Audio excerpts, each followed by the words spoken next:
Sir वो generation जिसके लिए सिर्फ ये सोचा जाता था कि वो सिर्फ एक सोशल मीडिया तक महदूद है, अब वो भी निगरान वजीर आजम से सवाल करने लगे हैं। नहीं बिल्कुल, उन्होंने तो सर आइन की बालादस्ती पे, निगरान हुकूमत पे, उनकी आइनी हैसियत पे सवाल उठा दिए। ये किस तरफ इशारे कर रहे हैं सर? ये देखें, आपने जो मूड पॉइंट लिया इस सवाल का वो एक्सट्रैक्ट किया है लम्स की, जो एक अभी रिसेंटली एक एक्सरसाइज हुई है कि प्राइम मिनिस्टर जो हैं, केयर टेकर प्राइम मिनिस्टर, वो गए हैं लम्स में, और आपने जिस संजीदगी का और जिस मेच्योरिटी का मुजाहरा जो है वो नौजवानों में देखा है, आप यकीन करें मैं तो इससे एक सतह आगे जाके सोचता हूँ। अगर आप आज रोड शोज देखें और अगर आप देखें अवाम और ख़ासकर नौजवान इस मुल्क की 50% से ज़्यादा पॉपुलेशन जो है वो नौजवान है। 18 से 30 के ब्रैकेट में एक बहुत बड़ी मेजॉरिटी जो है वो अब आ गई है।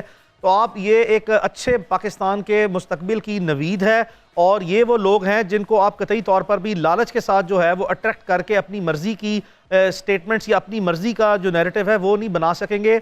ये एक जो आने वाला दौर है, ये एक फ्री स्पीच का, फ्री थिंकिंग का, फ्री इंडिपेंडेंट जो है एक डिसीजन का दौर होगा, और ये बहुत ज़्यादा मुस्बत किस्म की जो है वो इशारे हैं हमारी कौम के लिए। पड़ोसी मुल्कों ने तो अब वकीलों पे फिल्में बनाना भी शुरू कर दी हैं। अच्छा, लेकिन फिल्मों में तो फर्जी केस होते हैं। हाँ। असली हीरो तो आप हैं। आई होप यहाँ भी एक फिल्म बने। मैं समझ गया, कुड़ी भी अपने ते कोई संगीन जिहा पर्चा करा के ते वकील मियां साहब नूं रखना चाहिए।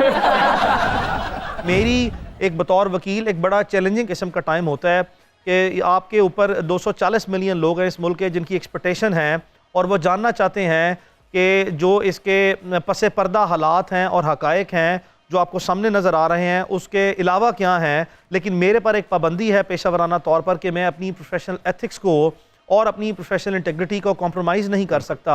मेरी और इमरान रियाज की फैमिली की, उसके वालिद साहब की या इमरान रियाज से मुतल्लिक़ जितनी प्रिविलेज कम्युनिकेशन है, वो उसके केस को अगर मैंने वो चीज़ पब्लिकली जो है वो डिस्क्लोज़ की तो वो कॉम्प्रोमाइज़ कर सकती है, उसका इंटरेस्ट कॉम्प्रोमाइज़ हो सकता है, उसकी ज़िंदगी को लाहक जो ख़तरात हैं वो मज़ीद बढ़ सकते हैं। अगर मेरे जैसा कोई आदमी जो है वो शरारत करना चाहता तो ज़रा सी भी कोई ऐसी गलत बयानी से काम लेता या कोई ऐसी चीज़ जो मुझे नहीं कहनी चाहिए थी और वो मैं कह देता, तो ये जो तमाम लोग हैं जिनका सबका अल्लाह ताला ने भरम रखा है, and I would say it's a win win for all. Imran is back, अदालतें जो हैं वो उनका एतमाद रिस्टोर हुआ, बाकी जितने लोग हैं वो सारे भी जो हैं वो एक तरीके से जो है वो ये मामला आगे बढ़ गया।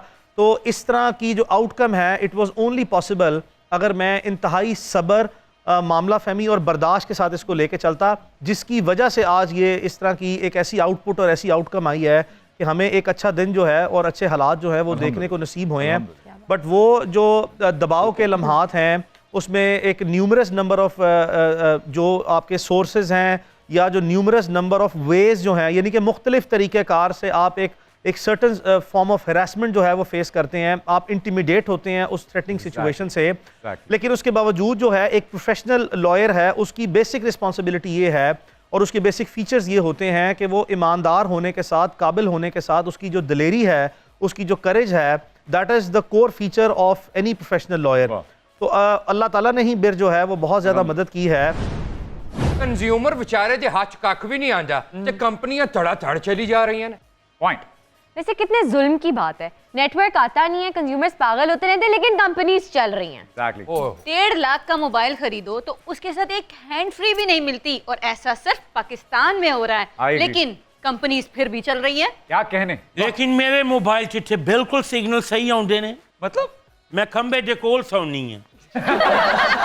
ਤੁਸੀਂ ਖੰਬੇ ਤੇ ਕੋਲ ਨਹੀਂ, ਤੁਸੀਂ ਖੰਬੇ ਦੇ ਉੱਤੇ ਸੌਂਦੇ ਹੋ। ਨਹੀਂ ਤੁਹਾਨੂੰ ਜੋਵਾਂ ਨੂੰ ਨਹੀਂ ਪਤਾ, ਅਸਲ 'ਚ ਖੰਬੇ ਦੇ ਨਾਲ ਬੰਨੀ ਹੁੰਦੀ ਹੈ।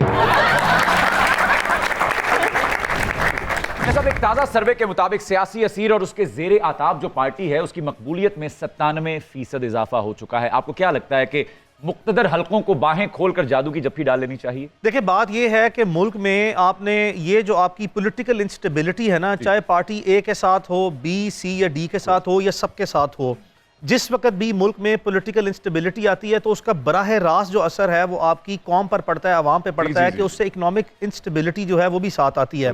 तो मेरी राय में पाकिस्तान में कतई तौर पर भी किसी भी लम्हे, किसी भी सूरत, किसी भी माजी के हालात को देख लें या मुस्तकबिल आने वाला देख लें, हमें हमारे तमाम इदारों को पाकिस्तान में और तमाम सियासी जमातों को जो हमारे आइन और कानून में बड़ा आम सा रास्ता लिखा हुआ है कि 5 साल बाद एक डेमोक्रेटिक सिस्टम होगा, 5 साल की उसकी असम्बलीज के टेन्योर होंगे उसको अपने नेचुरल प्रोसेस के थ्रू जो है वो एक कंप्लीशन ऑफ टेन्योर को होने दें। मुल्क में जो एक मुख्तलिफ किस्म की मुनफरिद किस्म की हैजानी कैफियत है और एक जो सियासी माहौल है और इसके बारे में जो अब अवेयरनेस और शऊर आ गया हुआ है, ये इस मुल्क की आने वाले मुस्तकबिल के लिए फर्स्ट साइन है। सर, ये जो सियासी शऊर जिसकी आप बात कर रहे हैं, इसका सेहरा किसके सर है आपके ख्याल में?